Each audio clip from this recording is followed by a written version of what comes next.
नमस्कार। मैं सुनील कुमार आपका स्वागत करता हूं आपके अपने चैनल क्या ऐसा होता है में।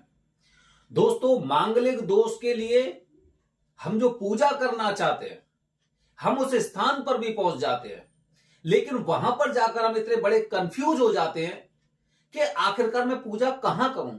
आधे लोग कहते हैं पूजा अंगारेश्वर में करिए, आधे लोग कहते हैं पूजा मंगलनाथ में करिए। मैं पूजा कहां पर करूं जिसकी वजह से मुझे पूजा का पूरा फल प्राप्त हो। और अगर पुराना मंगलनाथ मंदिर जिसे अंगारेश्वर बोलते हैं, जब ये मंदिर मौजूद है, तो फिर आखिर क्या जरूरत पड़ी थी मंगलनाथ मंदिर बनाने की, अंगारेश्वर नाम बदलने की क्या जरूरत पड़ी थी। अगर आप इन सवालों के जवाब चाहते हैं तो निश्चित रूप से आप ये वीडियो पूरा देखिए, और अगर आपको ये अच्छा लगता है तो कमेंट बॉक्स में हर हर महादेव जरूर लिखिए। दोस्तों, मंगल दोष के लिए पूरी पृथ्वी पर एकमात्र स्थान बताया जाता है उज्जैन। शास्त्रों के अनुसार, मनुस्मृति के अनुसार माना जाता है कि मंगल ग्रह की उत्पत्ति उज्जैन में हुई थी, और उज्जैन में जहां पर यह उत्पत्ति हुई थी उसी जगह ये अंगारेश्वर मंदिर बना हुआ है। अंगारेश्वर मंदिर, जैसा कि हमें जो जानकारी मिली है उसके अनुसार हम आपको बता रहे हैं।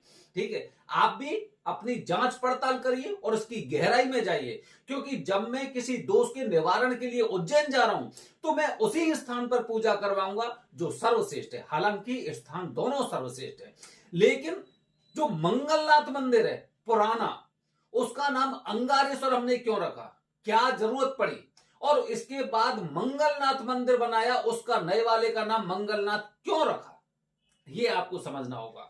ठीक है, सबसे पहले एक और जरूरी बात दोस्तों, किसी के झूठे वादों में प्रपंचों में फंसने की आवश्यकता नहीं है। आप उज्जैन में मंगलनाथ मंदिर में जाएंगे तो वहां आप देखेंगे रेट लिस्ट लगी हुई है, किसी के बहकावे मत आइए। अगर कोई कह रहा है कि 5100 रुपए की पूजा मैं आपकी 1100 में, 2100 में, 3100 में करा दूंगा, तो यह संभव नहीं है, क्योंकि ट्रस्ट ने जो रेट लिस्ट फाइनल कर रखी है उससे अलग कोई नहीं जा सकता, नहीं जा सकते। उतने की रसीद बनती है, जैसे कि अगर आप देखेंगे कि 5100 रुपए में करीब 550 रुपए की रसीद होती है। कितने हो गए आपके, करीब मान के चलिए 5700 हो गए। फिर आप भात पूजा में जाएंगे तो वहां पे भी आपके पैसे खर्च होते हैं। तो अगर 5100 वाली पूजा अगर कोई आपकी 5100 में भी करवा रहा है, फिर भी आप उसमें संशय समझिए। तो ध्यान रखिए, आप जितना पैसा खर्च कर रहे हैं वैसी पूजा आपको प्राप्त होनी चाहिए। हाँ, ऐसी चीजें उन लोगों के साथ जरूर होती हैं कि अगर किसी ने बताया कि 5100 की पूजा होगी, इसमें इतने की रसीद लगेगी, और वो किसी दूसरे पंडित जी के पास जाकर 3100 में कि उन्होंने तो 5100 बताए थे और रसीद के अलग बताएंगे, चलो ठीक है मैं ये पूजा आपकी 3100 में कर दूंगा, और हम खुश हो जाते हैं, चलो 5100 वाली पूजा 3100 में 2000 का मैं फायदा हो गया। लेकिन फायदा नहीं हुआ है, नुकसान हुआ है आपको, क्योंकि वो आपकी पूजा 5100 वाली नहीं, वो 2100 वाली पूजा आपकी 3100 में करवा रहा है। ठीक है, तो ये बात आपको समझना चाहिए। अच्छा, अब आते हैं दोस्तों मुद्दे पर।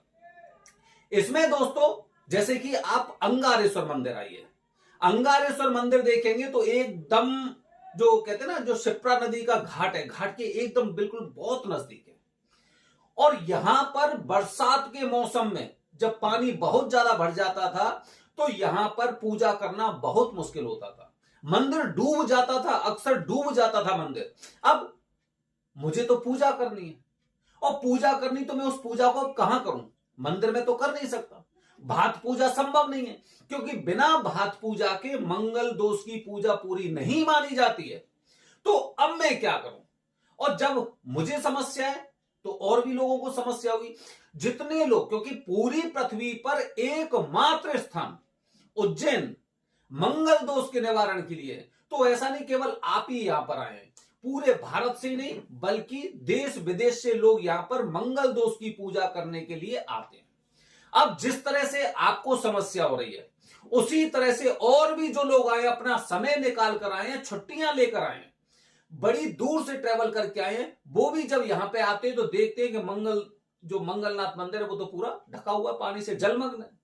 अब क्या करें, अब पूजा कहां करें, और पूजा चलो कर भी लेंगे तो भात पूजा तो संभव ही नहीं है, उस पानी में जो पूरी तरह से मंदिर वो पानी में भरा हुआ है, वहां पर भात पूजा करने कौन जाएगा, कैसे होगी। तो इन सब सवालों के जवाब के लिए सरकार ने एक ऊंचाई पर, जैसे आप देखेंगे दोनों मंदिर में देखेंगे, ये एकदम पुराना मंदिर है, वो एकदम अंदर है, घाट के पास है, नीचे है, काफी नीचाई में। और जो मंगलनाथ का नया मंदिर वो ऊंचाई पर बना हुआ है और यहां तक पानी नहीं पहुंचता है। तो सरकार ने दर्शनार्थियों के समाधान के लिए यहां पर मंगलनाथ मंदिर बनवाया है। अब चूंकि मंगलनाथ मंदिर तक पानी नहीं पहुंच सकता, पूरे साल तक आप यहां पर पूजा कर सकते हैं, इसीलिए इस मंदिर का नाम रख दिया मंगलनाथ। और जो पुराना वाला मंदिर है उनका नाम रख दिया अंगारेश्वर, अंगारेश्वर मंदिर। हालांकि अंगारक दोष और अंगारक और मंगल दोष सारी चीजें लगभग सेम है, बस ये है कि अंगारक का मतलब हो गया कि मंगल के साथ कोई अशुभ ग्रह आ जाता है तो अंगारक दोष बन जाता है, मतलब है वो मंगल से संबंधित ही, मंगल से संबंधित ही है।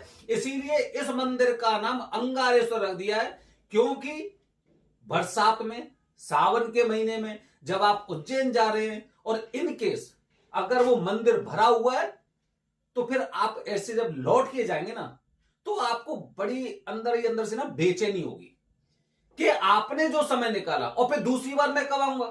मेरा तो यहां पे कोई संपर्क भी नहीं है कि मैं किसी से फोन करके पूछ लूं कि वो वाला मंदिर, पुराना मंगलनाथ अंगारेश्वर मंदिर कहीं पानी में जलमग्न तो नहीं है।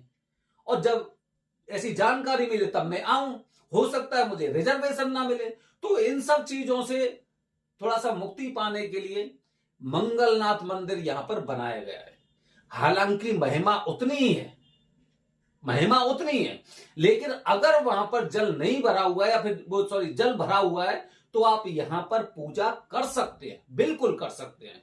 इसी तरह से बहुत से लोग जब ओंकारेश्वर जाते हैं तो ओंकारेश्वर मंदिर नदी के उस पार है।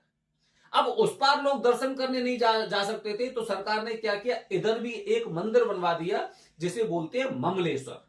ठीक है, दोनों की महिमा बराबर बताई गई है, एकदम बराबर। तो इसीलिए पुराने मंगलनाथ का नाम बदलकर अंगारेश्वर रख दिया, क्योंकि बरसात में जब बाढ़ आ जाएगी तो पूजा लोग कहां करेंगे। इसीलिए एक नया मंगलनाथ मंदिर यहां पर बन चुका है। यहां पर रेट लिस्ट जरूर देखना, क्योंकि हो सकता है आप अपने पैसे बचाने के चक्कर में अपना खुद का नुकसान करके जाएंगे। ठीक है, बने रहिए हमारे चैनल के साथ दोस्तों। वीडियो अगर अच्छी लगी हो तो कमेंट बॉक्स में हर हर महादेव जरूर लिखिए। आने वाली वीडियो बता रहा हूं त्र्यंबकेश्वर की महापूजा किस तरह आयोजित हो रही है इस बार सावन के महीने। हर हर महादेव, हरिओम।